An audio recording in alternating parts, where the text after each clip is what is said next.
talk. I love it. I never shut up. I This is cool. This thing's on. I don't want to talk. I'm like, I always say that when but I'm it's connecting. okay. So this is like totally the way it goes because I'll talk over you. Good. Yeah, that's just how she goes. And now you. Yeah, because I've got a different take on it. Maybe because I'm dealing more often with frontline grief, right? I'm not a therapist at all whatsoever, but I'm the last ditch therapist. Most mediums are, I find. Looking for that. The true C word is closure. It doesn't really exist. Acclimating to the new normal and all of those catchphrases of the grief journey and so on and so forth. But the fact remains that there's a lot of people who are in my work world quite fed up, and it's not so much that they're making lists on how to be better.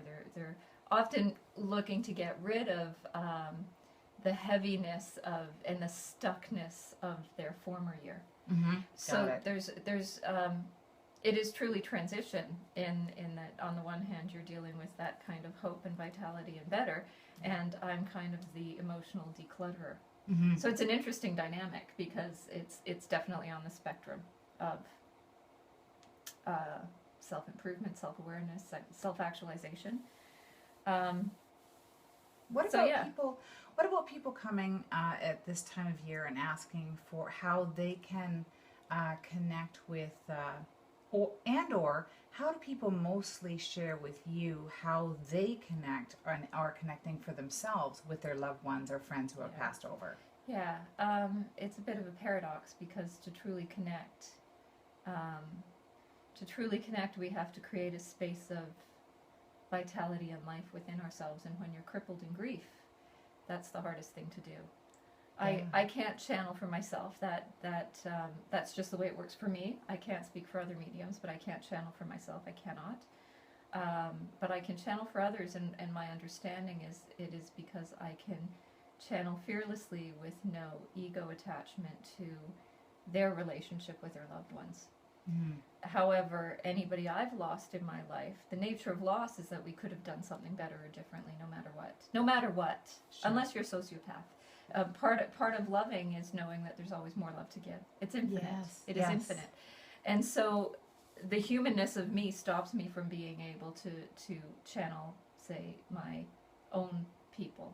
But I know when I am in a pocket of clarity in my own life, I will sense my loved ones closer. And it's a sensing, I think, to encouraging people to open up to their form of mediumship. We are all mediums for ourselves. And not to disservice their heartfelt intuition that they're not alone. It's not always in the form of voices or symbols or feathers or dimes. It's not always that. Sometimes it's just a sense, a knowing. And I think very often that is the case. I just know that my dad's here. I just know that my aunt's here. I just feel her with me. And not only at this time of year.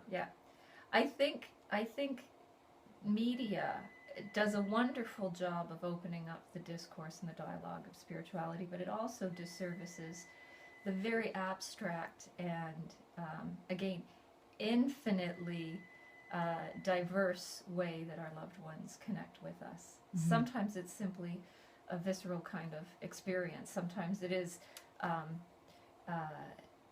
vision or a voice. Dreams are wonderful, but again, we can't will those things. Much like in life, our loved ones are in charge of themselves. So anytime people come to me and they say, I really need him to come on Christmas, and it's like, well, you couldn't control him when he was here in human form. What makes you think?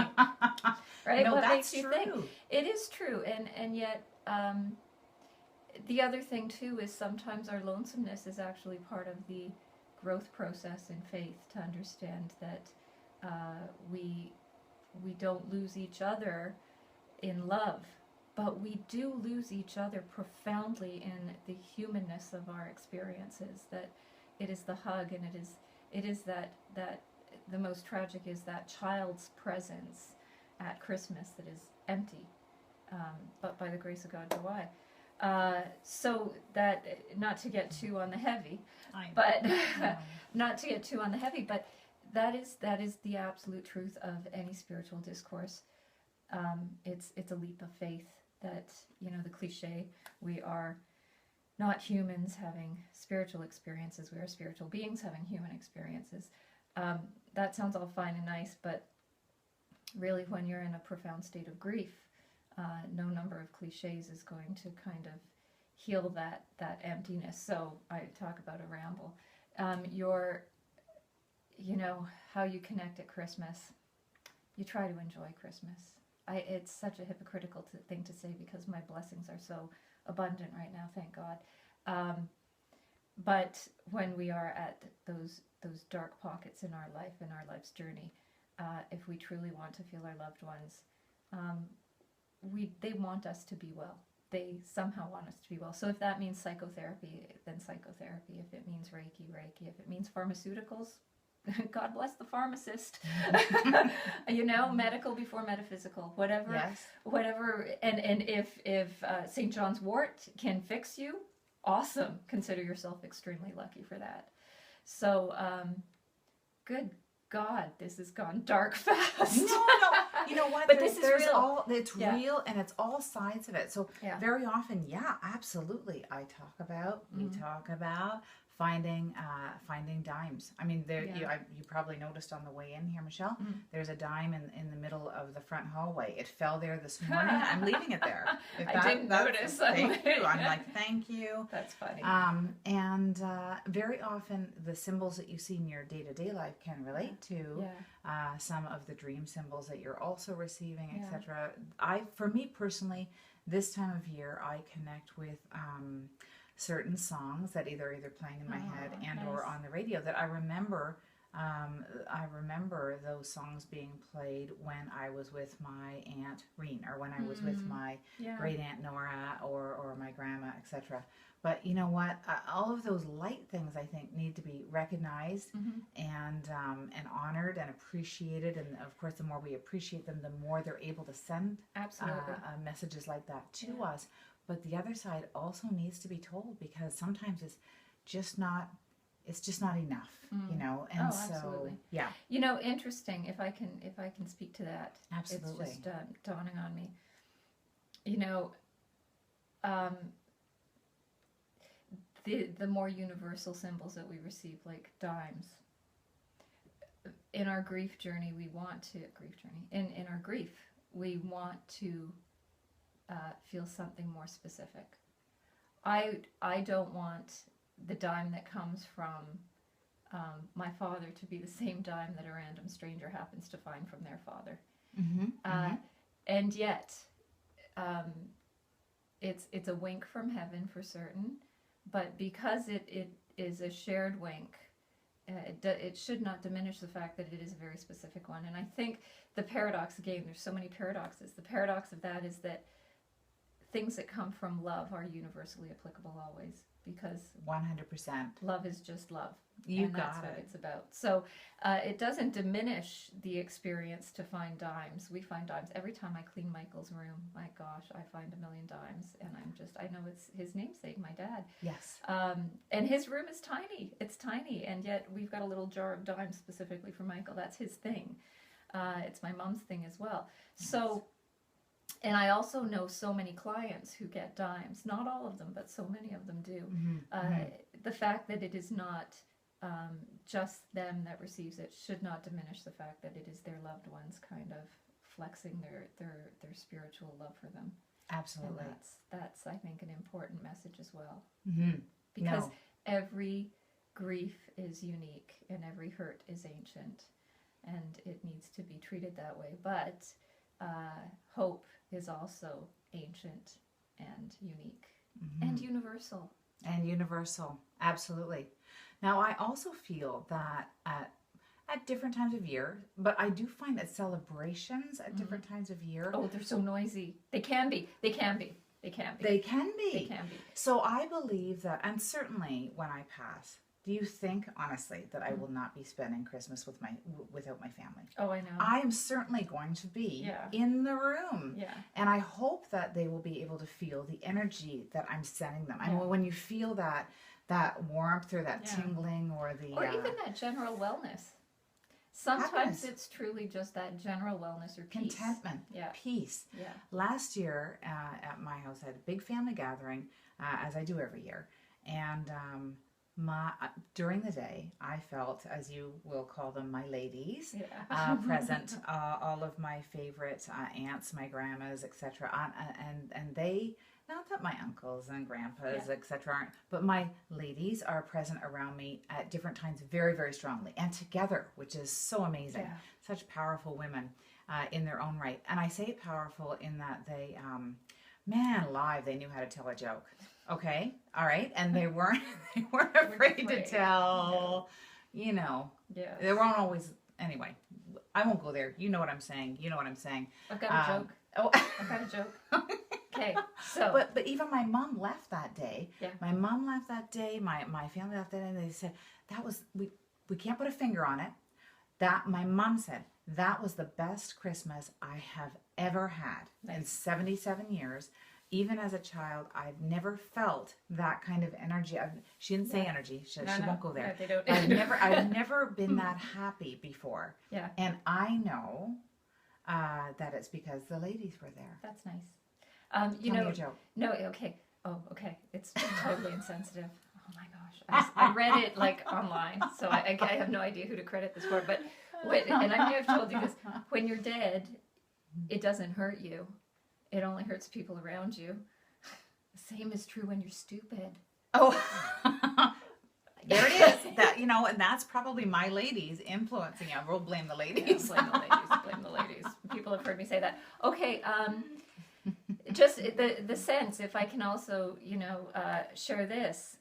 When you get on the phone, you can kind of tell when somebody's smiling or frowning. Yeah. Yeah, people, Yeah. right? Yeah. You don't need to be a medium to know that. So if we can be more mindful, if I can throw this out there, being more mindful of a certain tone or mood or vibration or energy in a space is an excellent way of becoming your own reader, your own barometer, right? The way that you don't know why somebody's smiling on the phone, but you can almost sense it. You got it. And so it really is that simple. And when people ask me, to describe the mechanisms of my work, I'll say to them, I can barely describe the mechanisms of swallowing or of chewing or of blinking. So I can't even pay proper tribute to the genius of what is physical. So for me to try to describe what is immaterial and metaphysical is that's a task I don't know if I can. No, well, but I don't know how it works. I just know it works. Well, that's it. Yeah. And I say that, and I think that so many of us, not to do necessarily with mediumship, but so many of us just in the course of day-to-day life are receiving so many intuitive messages, which is different from mediumship, but we're receiving so many different intuitive messages from our guides, from our angels, higher self, the guy next door, etc., or girl next door. Sorry, I don't mean to, but the thing is, very often we're receiving those intuitive messages in concept form. So we're, as we refer to it, we see, feel it. So when you're receiving something in concept form, you're kind of reaching up into your higher vibrational self. With your higher self, you're receiving this idea or inspiration or message in a high vibrational standpoint. So to lower the vibration and to try to do it justice on a verbal scale changes the message entirely. So when we try to, in the same way, when we try to logic out or reason with a concept that we've received from a high vibrational standpoint, we dismiss it. Yeah. And there is that balance too, because as Freud said, sometimes a cigar is really only a cigar. I mean, sometimes a dime is really only a dime. Sometimes a dime is you open only your a wallet dime. and it's a dime. But I think it's important to cue into that and say, is this a sign? And then wait for the second, third, and fourth dime that day. Absolutely. And when those so-called coincidences, when those serendipities happen, that's when you kind of sit back and say, okay, maybe. Yes. Right? Maybe, hopefully, and Absolutely. and then indeed, right? And So- Einstein said we have more to gain by believing than by disbelieving. Absolutely. So yeah. I think it's important that we always have. I like your Einstein better than my Freud. No, I like it too. I like it too because we can really go there too much. Oh yeah. You know? Oh yeah. The kumbaya. You know. What does this apple mean? I know. I don't know. What is it, apple? But the thing is, other days when an apple jumps into my lap or is served to me instead of my French fries, okay, I get a couple of different messages there. Yeah. If I'm at a restaurant and I order fries with that, and they bring me an apple, okay, message. Where are you eating? Eat healthier. Where are you eating? What restaurants bring you apples? Are you eating at McDonald's? I'm again? not gonna. Are you Yeah, I'm eating- not. Please. Like, Or when I'm at Tim Hortons, let's keep it Canadian, right? Okay. When I'm at Tim Hortons and about. yeah. About. Yes. And I'm in the drive-thru and I say like a large double and an old-fashioned sugar glaze, and they're like, "Would you like a fresh banana with that?" They say that? Has that happened to you? Wycroft, No. seriously. Would you like a fresh banana with that? Well, I don't want an Who's- old. I who's definitely at the don't want. window? Definitely don't want an old banana. I know. Really? But the thing is, okay. What do they mean by So- fresh banana? Is this a man or a woman at the corporate window? script, I right? know. I I'm get it. concerned. Couple of different messages there. Obviously, eat healthier and Seriously, or, they offered or you a corporate banana at the- tactic. It's a yeah. No. I'm really stumped on this. Guess where we're going right I know. after I this. don't believe it. We're going I to get a don't believe banana. it. I know exactly. We do say about differently though. Okay, this The is thing is, digressing. though, if my aunt Reen Yeah. was crazy about bananas, Yeah. she made a banana loaf, banana muffins, banana this. There was always a. Then I might say at this time of year, especially if she was on my mind, and or if to your Yeah. point, if there are a bunch of things that happen coincidentally, if I was drawn to putting on the ring that my Aunt Reen left me in the morning, and then I went through the drive-thru and they offered me a fresh banana. And then you turn on the radio and you've got say banana, B-A-N-A-N. Say banana, B-A-N. So we all follow. It's a weird analogy, but you know what? Sometimes Gwen weird just Stefani. works. I'm channeling. She's still alive, but I'm channeling. She's fabulous. She is fabulous. Gwen's fabulous. I don't know her personally. You're but fabulous.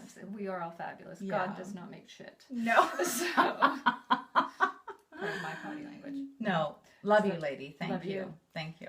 Good luck with this. Yeah. Banana. Do I have the shoulder thing? Not really. Let's do our